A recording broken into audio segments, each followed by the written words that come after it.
اگر شما هم جزو افرادی هستید که از زخم معده، سوزش معده، نفخ و یا مشکلات دستگاه گوارش رنج میبرید، تو این ویدیو یک سری راهکارها و روش‌های طبیعی، کاربردی و تاثیرگذار رو بهتون معرفی میکنم که انجام هر کدوم از اونها به راحتی میتونه زخم معده شما رو درمان کنه، مشکلات دستگاه گوارش شما رو بهبود بده و پیشگیری بکنه از مشکلات گوارشی در آینده. زخم معده که یکی از شایع‌ترین مشکلات دستگاه گوارشه، به راحتی میتونه بر کیفیت سلامتی ما و کیفیت زندگی ما تأثیر بذاره. در واقع زخم معده که بهش زخم گوارشی یا زخم پپتیک هم میگن، در دیواره معده و یا در ابتدای روده باریک که بهش 12 میگن ایجاد میشه و معمولا به خاطر آسیب اسیدهای معده و یا آسیب عوامل تحریک پذیر ایجاد میشه که اگر جدی گرفته نشه و درمان نشه میتونه مشکلات زیادی رو برای دستگاه گوارش ما ایجاد بکنه. در واقع زخم معده یعنی تخریب بافت‌های سطحی معده. اما خوشبختانه با راهکارهایی که توی این ویدیو ارائه میدم، با انجام هر کدوم از اونها میتونید کمک بزرگی به خودتون بکنید. اول بریم علائم زخم معده رو بشناسیم، ببینیم اصلا زخم معده داریم یا نه. درد همراه با سوزش در معده میتونه یکی از نشونه‌های زخم معده باشه، مخصوصا اگر بعد از خوردن غذا یا در بین وعده‌های غذایی درد بیشتر بشه و یا حتی در بعضی افراد ممکنه درد در شب شدیدتر بشه. افراد مبتلا به زخم معده خیلی وقتا احساس تهوع و حال به هم خوردگی دارن و حتی بعضی وقتا ممکنه استفراغ بکنن. یا اگر سوزش در مری، گلو و دهان احساس میکنید که به دلیل ریفلاکس معده است، این هم میتونه یکی از نشونه‌های داشتن زخم معده باشه. نفخ و سوء هاضمه. افراد مبتلا به زخم معده در اکثر مواقع احساس سنگینی، نفخ و آروغ‌های مکرر در خودشون دارن. یا حتی دچار کاهش اشتها و کاهش وزن غیر ارادی میشن. یا حتی ممکنه خونریزی داخلی داشته باشید که با استفراغ‌های خونی یا مدفوع خونی نشون داده میشه و همینطور باعث انسداد و تورم معده میشه که بهش اسکار تیشو میگن. اینها علائمی بود که شما میتونید از روی اینها تشخیص بدید که آیا واقعا زخم معده دارید یا نه. حالا اصلا زخم معده چطور ایجاد میشه؟ یه عفونت باکتریایی هست که به فارسی هلیکوباکتر پیلوری میگن و یکی از مهمترین عوامل ایجاد زخم معده است. این باکتری میتونه در لایه محافظ معده زندگی بکنه و باعث تخریب بافت‌های سطحی معده و ایجاد زخم معده بشه. حدود 43 سال پیش 2 پزشک استرالیایی کشف کردن که این میکروارگانیسم هلیکوباکتر پیلوری میتونه به راحتی باعث ایجاد زخم معده بشه. این باکتری رو وارد معده تعدادی از افراد کردن و دیدن که اونها دچار زخم معده شدن، چون این باکتری وقتی که با اسید معده تماس برقرار میکنه، باعث ایجاد درد شدید و سوزش در معده میشه. حالا چطور این باکتری هایی که در لایه محافظ معده زندگی میکنن میتونن به لایه سطحی داخلی معده بیان و باعث ایجاد زخم معده بشن؟ یکی از عواملش مصرف بیش از حد داروهای ضد التهابی غیر استروئیدی مثل ایبوپروفنه که برای کاهش درد و التهاب استفاده میشه.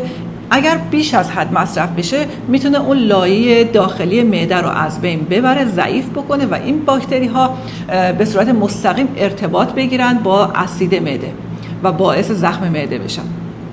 مورد بعد اینه که اگر اسید معده خیلی زیاد باشه، بیش از حد استاندارد باشه، اون هم میتونه اون لایه سطحی دیواره معده رو، اون بافت‌های سطحی رو از بین ببره، تخریب بکنه و باعث بشه که این باکتری ها ارتباط بگیرن با اسید معده و باعث ایجاد زخم معده بشن.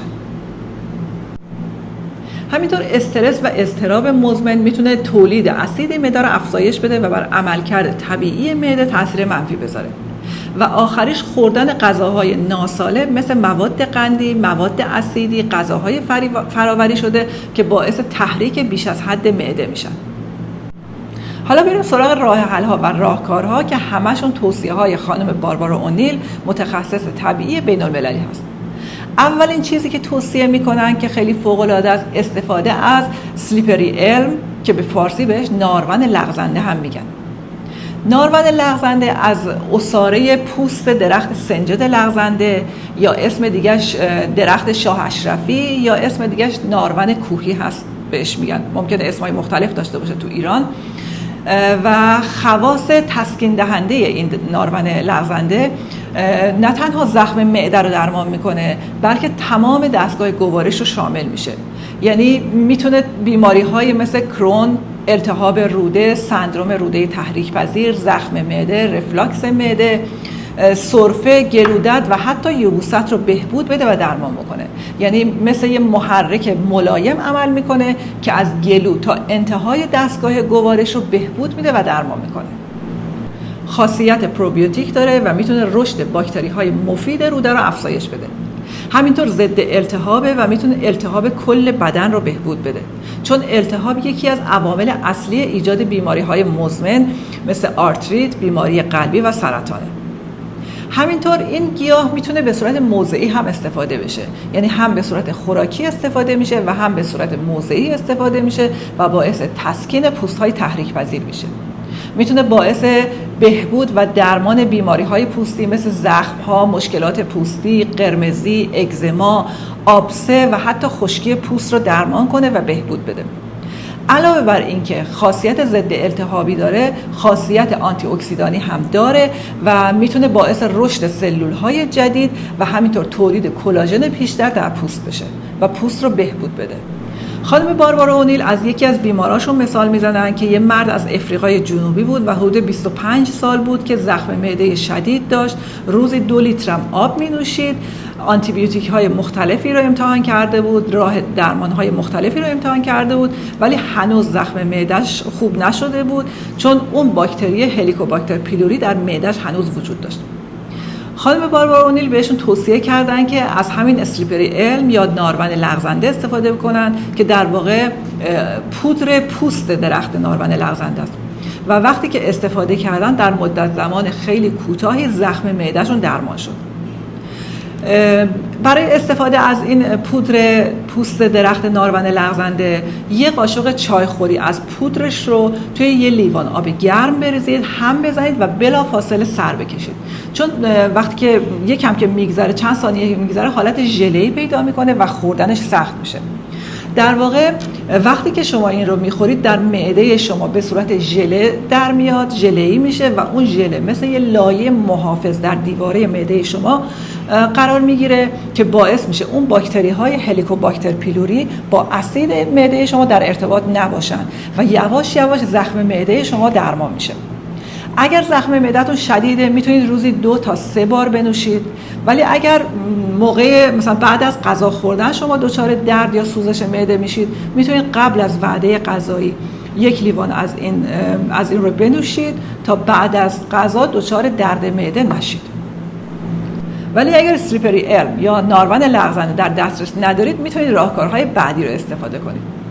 مورد بعد استفاده از آب سیب زمینی خامه که خاصیت قلیایی داره و به طور مؤثری میتونه التهاب معده رو کاهش بده. یه سیب زمینی خام رو رنده کنید، آبش رو جدا کنید و اون آب سیب زمینی خام رو صبح‌ها یا قبل از وعده غذایی یا هر موقع که درد داشتید مصرف کنید. مورد بعد استفاده از ژل آلوئه ورای 100% خالص و طبیعیه، نه از این ژل آلوئه ورا که تو فروشگاه‌ها می‌فروشن، چون مواد نگهدارنده دارن و مضرن. خود برگ آلوئه ورا رو بخرید و 1 قاشق غذاخوری از اون ژله بیرنگ داخل آلوئه ورا مصرف بکنید صبح‌ها یا قبل از وعده غذایی یا هر موقع که درد دارید. به طور مؤثری باعث ترمیم مخاط آسیب دیده معده و همینطور زخم معده میشه، همینطور باعث کاهش التهاب معده و روده میشه و میتونه به پاکسازی سموم از بدن کمک میکنه. و همینطور میتونید از تخم کتان استفاده کنید، مشابه اسلیپری الم یا همون نارون لغزنده عمل میکنه، خاصیت ضد التهابی داره. میتونید 1 قاشق چایخوری تخم کتان رو در داخل 1 لیوان آب ولرم بریزید، کمی که ژله‌ای شد بنوشید، یا حتی میتونید ژلش رو بنوشید و دانه ها رو جدا بکنید. این کار هم میتونید بکنید. مورد بعد استفاده از روغن کرچکه. روغن کرچک خالص رو روی یه پارچه پنبه‌ای بریزید، آغشته کنید به روغن کرچک و بذارید روی معده‌تون و دورش رو با یه نایلون ببندید و بعد یه بطری آب گرم رو روی این قسمتی که بستید قرار بدید.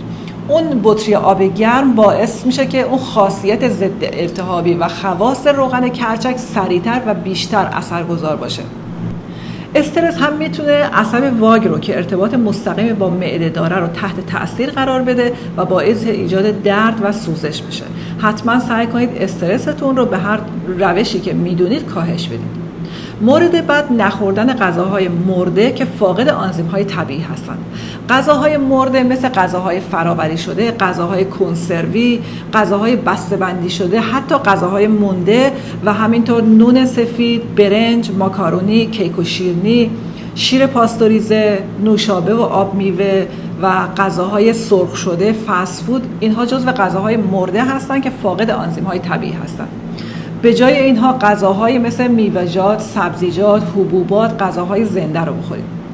و مورد آخر درست نوشیدن آب هستش. سعی کنید که نیم ساعت قبل از غذا دیگه آب ننوشید و 1.5 ساعت تا 2 ساعت بعد از غذا هم آب ننوشید. تو این فاصله مدت زمانی نیم ساعت قبل از غذا و 1.5 ساعت تا 2 ساعت بعد از غذا به هیچ عنوان آب ننوشید. در صورتی که واقعا ضروری بود نیاز داشتید آب بنوشید. این باعث میشه که اون آنزیم هایی که برای هضم غذا استفاده میشن بتونن به خوبی کار بکنن و جلوگیری بکنن از ترشح زیاد خارج از حد اسید معده. امیدوارم با این اطلاعات تونسته باشم به افرادی که از زخم معده و یا مشکلات دستگاه گوارش رنج میبرن کمکی کرده باشم. آرزو میکنم همیشه سالم، سلامت، شاد، خوشبخت و موفق باشید. روز و شب خوبی داشته باشید. خدا نگهدار همتون.